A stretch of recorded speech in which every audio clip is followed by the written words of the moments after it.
Good evening, everybody.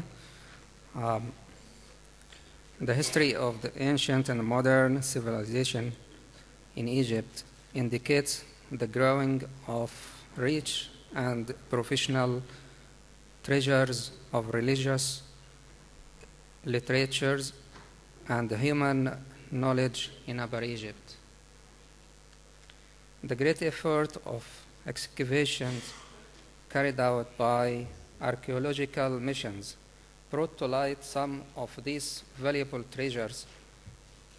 In addition, illegal excavations unearthed many manuscripts of which unfortunately the archaeological context is missed, and accordingly several collections of manuscripts have been recorded and catalogued in and outside Egypt. While reading the history of the dioceses in Upper Egypt during the medieval and the late centuries, I came upon the answer of why the majority of such collections were extremely scattered and missing. The transferring of the headquarters of dioceses from time to time between the provinces of Upper Egypt was the main factor which affected the preservation and safety of these collections. The majority of the transferred or discovered manuscripts have been reproduced many times in other places in the course of the 18th and 19th centuries. Also, they were identified and classified by the scholars, and as a result, a considerable number of them were studied and published in several languages. Overviewing of the literary production. First, early stages. Apart from the Gnostic library of Nag Hammadi, I tried to collect the information relating to Coptic collections in the catalogues of the famous libraries as much as I can. Unfortunately, the result was very few manuscripts are still in existence in or out of Egypt, whether original or lately reproduced. As example of the illustrious reproduced works, the life and works of Saint Pachomius and his disciples, the life and works of Saint Shinote and his disciples, the life and works of Saint Psinthios, Bishop of Qift. In addition, several geographical works of the desert fathers of Upper Egypt can be added. Secondly, after the Arab conquest. After the Arab conquest, no works survived until the 12th century. After that, number one, as example, Amba Butros, Bishop of Esna in the 12th century, wrote some advice and spiritual guidance to the monks of the region. This work reflects the continuity of the thoughts of Pachomius and Shinote. It completes our knowledge of the monastic life in the region together with the book of Abu Saleh, Abu al-Makarim, Abu Saleh. Number two, the scribal works of Amba Yohanna, Bishop of Qift, in the 13th century were highly respected among the scribes, where his copy of the Holy Book was the certainly revised version at that time. Number three, Amba Athanasios, Bishop of Kos in the 14th century, wrote many treatises covering several aspects of Christian knowledge, such as Coptic language, canonical, theological, and liturgical subjects.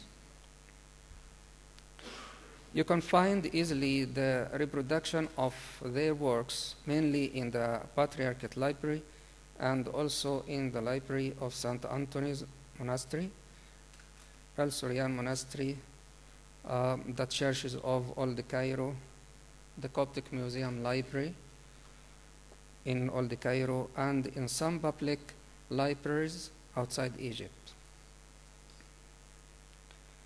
Scribes from Naqada region. From the colophons of the manuscripts found in the library's catalogues, there are several manuscripts related to the provinces of Naqada, Kos, Qift, and Esna. The variety of topics reflects the cultural level of the readers during the Middle Ages. Here I select a few examples for the presentation, but I will include everything, all the information for the publication. Among these topics, in the biblical text, there is a book of Revelation ascribed by Amba Abraham, Bishop of Kos, in the British Library acquired since the year 1906, number 208, donated by Shams al-Riasa, Ibn Tag al-Riasa, known as Ibn Kharuf in Kos. It was in the year 1320 AD. Theological and patristic topics. Number one, the homilies of St. Gregory the Theologian, the Patriarchate Library, number 216, copied by the monk Zacharias from St. Anthony Monastery in the Red Sea. It was donated as waqf to the monastery of the martyrs in Esna by the elder Wali al-Dawla in the year 1230 AD.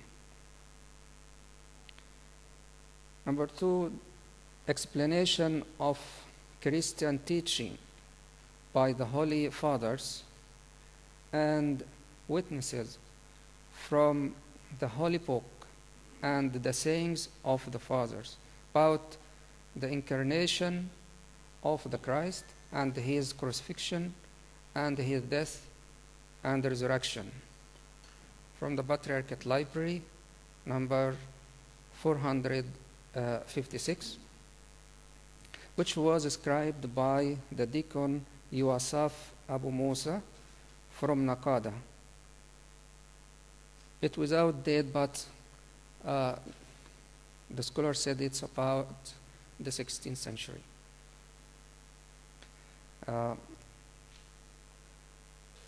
Spiritual topics. Number one, Rawdat al-Farid wa Salwat al-Wahid, attributed to Ibn Khalil, the hermit from St. Mekrofius Monastery. Patriarchate Library, number 1103, ascribed by the deacon Hennes Surial Gerges Abdel Mesih from Idfu in the year 1644 AD. The liturgical topics.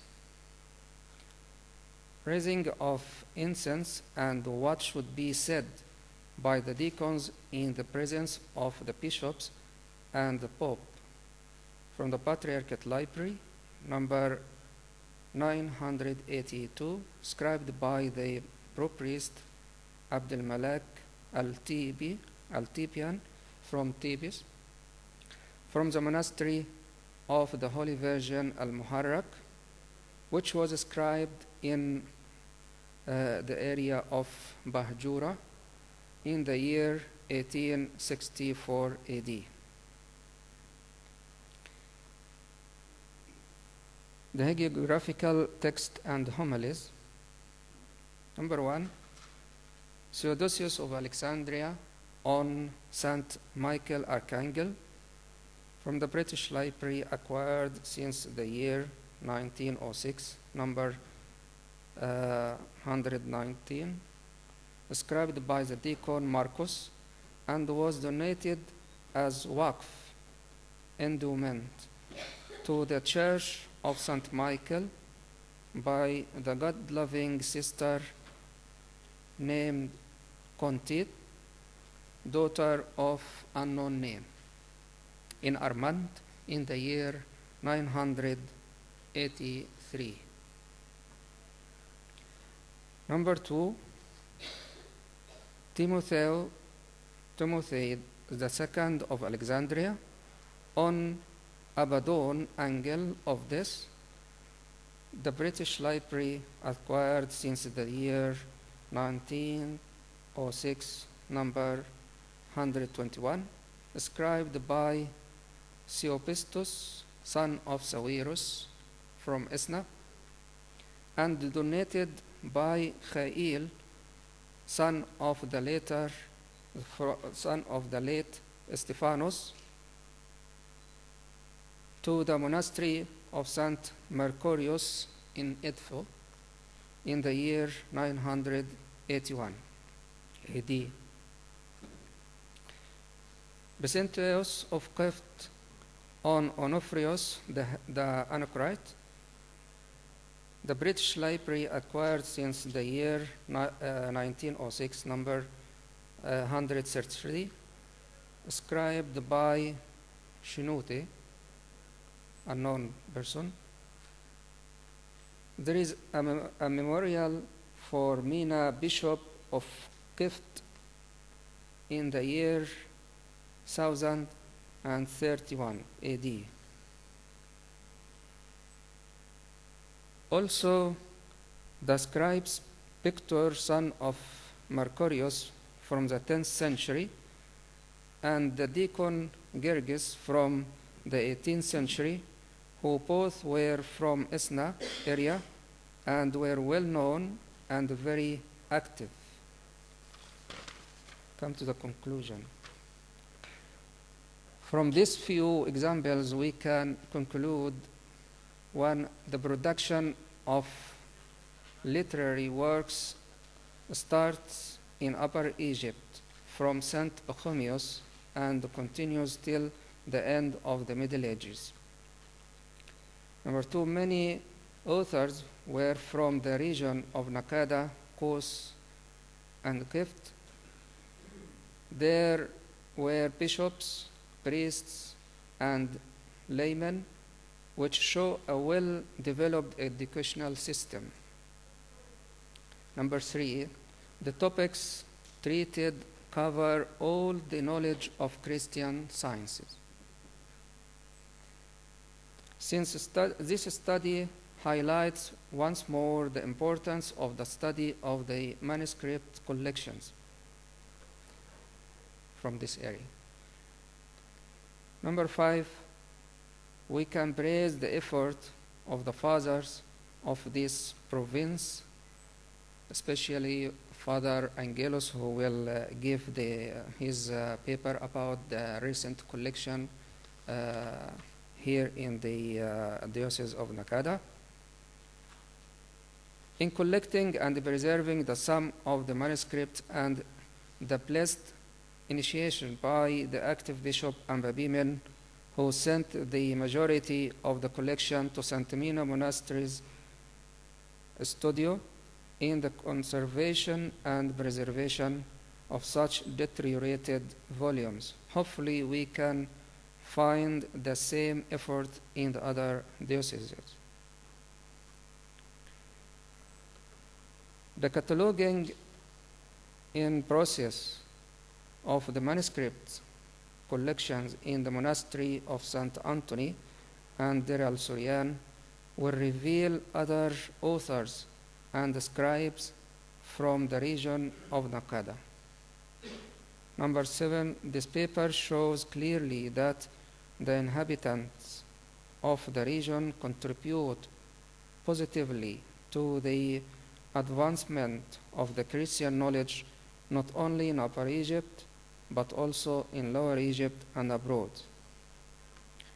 In my opinion, it is advisable that there be some kind of communication and coordination among all centers, whether in Egypt or abroad, to achieve a comprehensive compilation of the revived collections in the area, to make it possible to bring the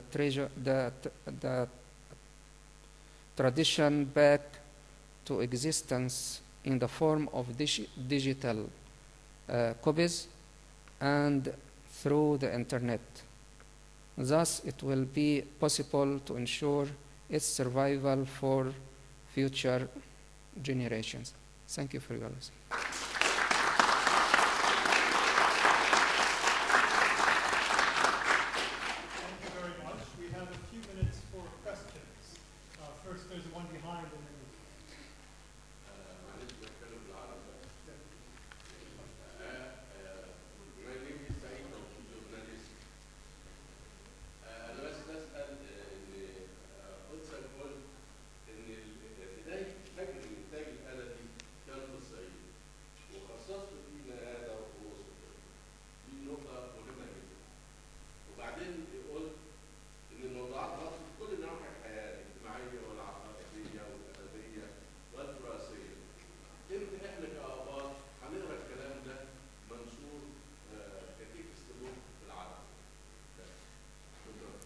First, I would like to translate what he asked. He already asked me about these treasures from Upper Egypt, which found in Coptic language or published in several languages, and he would like to see these publications and these treasures published in Arabic. Speak in Arabic or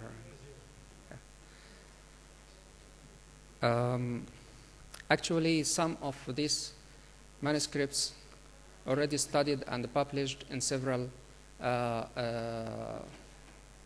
languages in the course of the 20th century. And many scholars are still working in progress to make some development for this publication, or to make new studies for the unknown sources and unknown tradition. I also hope so to see all this tradition now in Arabic for the Arabic reader and everywhere. In Arabic, I will say that فعلا انت عندك حق ان معظم الحاجات ديت اتنشرت اللغات الانجليزي والفرنساوي، سواء اللي اتدرست بالباحثين في كل حتة في العالم، وما زال في ناس بيدرسوا وبيطوروا الدراسات اللي اتعملت خلال القرن العشرين. وطبعا كلنا نحب ان احنا نشوف الحاجات ديت مترجمة للغة العربية، واعتقد ان في حاليا كم معقول من التراث مترجم للعربي، وفي حاجات منشورة سير قديسين وعقائد وطقوس وكل حاجة موجودة بالعربي في كل حتة. Perhaps I can mention the greatest Coptic author of all time was Shenouda, from near to Akhmin Sohag. And within the last couple of years, one of the people in the audience here, Dr. Zamal Muawad, sitting there, has completed an Arabic translation of a fairly large selection of Shenouda's works, which I believe is in press with the St. Mark Foundation. And I think this will be an extremely valuable contribution to the dissemination of classical Coptic literature by one of the greatest authors in the language in the Arabic language. I don't read Arabic myself, I'm sorry to say, but I'm very excited about this book. Father? As far as this document is in the hands of scholars of Shenouda, he was very, very impressed with it and wants to write himself and write an introduction. Very good. Most important, talking about manuscripts. In 2 years' time, the Coptic library will be completely furnished and established. There are 4 floors, 40,000 square meter almost, dedicated to the library and production center. The planning is in process. We collect a copy of every manuscript available in the Coptic monasteries and churches. The manuscripts will stay where they are, but there will be an electronic copy of them to the public library. This is together with the 4,000 books of manuscripts, which have about 3 million pages, who are owned by the Master State Library and currently being recorded and photographed in some museums. And we already know that the Souryani has some documents, and St. Paul Monastery, I think, they photographed everything, and we are working in a process to protect the copyright for all of these. We are looking at the programs which put all of the above on the internet, and which will be available for every researcher in the world. We already connected through Mr. Hannikat and Shenouda. The Ashkenazim Society has about 650,000 pages from the manuscripts which are available overseas. He has a list of the other manuscripts which we haven't bought yet or checked yet. All of that will be coming to the Coptic library. So finally, in 2 years' time, things will start moving in the right direction. We hope so. All right. In that case, I happily declare this very successful and interesting afternoon to a close. And it is just a few minutes past 7 o'clock, and the next item on the schedule is dinner.